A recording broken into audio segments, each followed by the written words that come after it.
Operation balm, जिसे कई जगह पर ऑपरेशन डॉन भी कहा जा रहा है, इस महीने में बलूचिस्तान में बीएलएफ यानी बलूचिस्तान लिबरेशन फ्रंट का एक और बड़ा और कोऑर्डिनेटेड हमला है।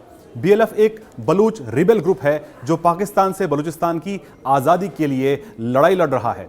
इस ऑपरेशन के तहत बीएलएफ ने एक ही रात में पंजगुर, सुराब, केच और खारान जैसे जिलों में 17 से ज्यादा जगहों पर एक के बाद एक हमले किए। इन हमलों में सरकारी दफ्तर, मिलिट्री चौकियां, कम्युनिकेशन इंफ्रास्ट्रक्चर और एडमिनिस्ट्रेटिव इमारतें टारगेट पर रहीं। बीएलएफ के स्पोक्सपर्सन मेजर गवाराम बलोच ने इसे बलोच नेशनल लिबरेशन वॉर में एक नया सवेरा बताया है और कहा है कि यह ऑपरेशन बलूच रेजिस्टेंस को एक नई दिशा देने के लिए शुरू किया गया है। ऑपरेशन का दायरा मरकान तट से लेकर कोहे सुलेमान पहाड़ियों तक फैला हुआ है, जिससे बीएलएफ की बढ़ी हुई ऑपरेशनल कैपेबिलिटीज का पता चलता है। इस ऑपरेशन के पीछे बलूचिस्तान लिबरेशन फ्रंट इसमें शामिल है और बीएलएफ के अलावा बलूचिस्तान में बलूच लिबरेशन आर्मी यानी बीएलए और अन्य छोटे छोटे रिबेल ग्रुप्स भी एक्टिव हैं, लेकिन ऑपरेशन बाम की जिम्मेदारी बीएलएफ ने खुद ली है। बीएलएफ और बीएलए दोनों ही पाकिस्तान से बलूचिस्तान की आज़ादी की मांग करते हैं और पिछले कई दशकों से आर्म्ड रेजिस्टेंस में शामिल हैं। बीएलएफ के मुताबिक ऑपरेशन बाम का मकसद Pakistani armed forces administrative structure को नुकसान पहुंचाना, उनकी मौजूदगी को चुनौती देना है और साथ ही साथ बलूच मूवमेंट को मजबूत करना है। बीएलएफ ने दावा किया है कि उन्होंने इस ऑपरेशन के तहत कामयाबी मिली है, हालांकि पाकिस्तानी सरकार ने अभी तक पूरी तरह से नुकसान की तस्दीक नहीं की है।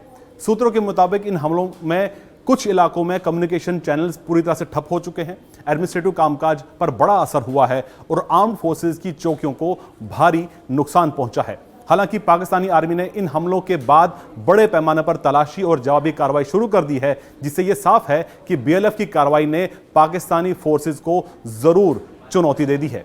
ऑपरेशन बाम जैसे कोऑर्डिनेटेड और एक साथ कई जगहों पर किए गए हमले पाकिस्तानी फौज और सिक्योरिटी एजेंसियों के लिए बहुत बड़ा चैलेंज है। इससे पता चलता है कि रिबेल ग्रुप्स के पास न केवल हथियार और रिसोर्सेज हैं, बल्कि वे कोऑर्डिनेटेड तरीके से बड़े पैमाने पर ऑपरेशन चलाने में भी कामयाब हैं। बलूचिस्तान का टेरेन, पहाड़ियां और लिमिटेड कम्युनिकेशन सिक्योरिटी फोर्सेज के लिए पहले से ही चैलेंज रही हैं। जब एक ही समय पर कई जिलों में हमले होते हैं तो फौज की तैनाती और उनके रिएक्ट करने के पर भी दबाव बढ़ जाता है। ऑपरेशन बाम के तहत कम से कम 17 जगहों पर हमले किए गए हैं। हालांकि पाकिस्तानी सरकार ने अभी तक हताहतों या नुकसान का पूरा ब्यौरा पब्लिक नहीं किया है। रिपोर्ट के मुताबिक हमलों में उन इलाकों में डर का माहौल है और सिक्योरिटी फोर्सेज ने सर्च ऑपरेशन शुरू कर दिया है। पिछले कुछ महीनों में बलूच रिबेल्स ने और भी बड़े हमले किए हैं। मई 2025 की बात करें तो बलूच लिबरेशन आर्मी ने ऑपरेशन हिरौफ 2.0 के तहत 7 कोऑर्डिनेटेड हमले किए थे, जिसमें कई पाकिस्तानी फौजी मारे गए थे। मार्च 2025 में बीएलए ने क्वेटा पेशावर ट्रेन को हाईजैक कर लिया था, जिसमें दर्जनों लोग मारे गए थे और सैकड़ों को बंधक बना लिया गया था। बलूचिस्तान में बलोच मूवमेंट का इतिहास बहुत पुराना है। 1947 में पाकिस्तान बनने के बाद से ही बलूच नेताओं और ट्राइबल्स में ऑटोनॉमी और हकों को लेकर नाराजगी रही है। 1970 के दशक में भी पाकिस्तान सरकार और बलूच रिबेल्स के बीच बड़ा मिलिट्री कॉन्फ्लिक्ट हुआ था, जिसे चौथा बलूच रिबेलियन कहा जाता है। उस समय भी पाकिस्तान सरकार ने बलूच नेताओं पर एक्सप्लॉयटेशन किया और बलूच रिसोर्सेज पर जबरन कब्जा जताया था। पाकिस्तान ने बलूचिस्तान लिबरेशन आर्मी यानी बीएलए को टेरर आउटफिट घोषित तो किया है और उसके खिलाफ मिलिट्री एक्शन भी करता है, लेकिन इसी के साथ पाकिस्तान लश्कर और हाफिज सईद और जैश ए मोहम्मद जैसे जो संगठन हैं उनको लगातार पाकिस्तान में पनाह देता रहा है और यहां तक कि ओसामा बिन लादेन को भी कई वर्षों तक पाकिस्तान ने अपने यहां छुपा के रखा था। बीएलए ने भी अपने हालिया बयान में पाकिस्तान को ग्लोबल टेररिज्म का गढ़ बताया है और इंटरनेशनल कम्युनिटी से उसे दहशतगर्द मुल्क घोषित करने की मांग की है।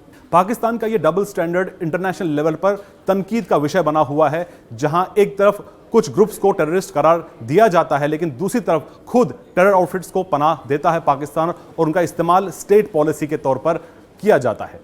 बलूचिस्तान पाकिस्तान का सबसे बड़ा और रिसोर्सेज से भरपूर प्रोविंस है, लेकिन यहां की आबादी गरीब और तरक्की से दूर मानी जाती है। मुकामी आबादी का कहना है कि नेचुरल गैस, मिनरल्स और दूसरे रिसोर्सेज का फायदा बाकी पाकिस्तान को तो मिलता है, जबकि बलूचिस्तान को उसका हक नहीं मिलता। इसी सियासी हाशिए पर धकेले जाने के बाद रेबेलियन मूवमेंट को शुरू किया गया।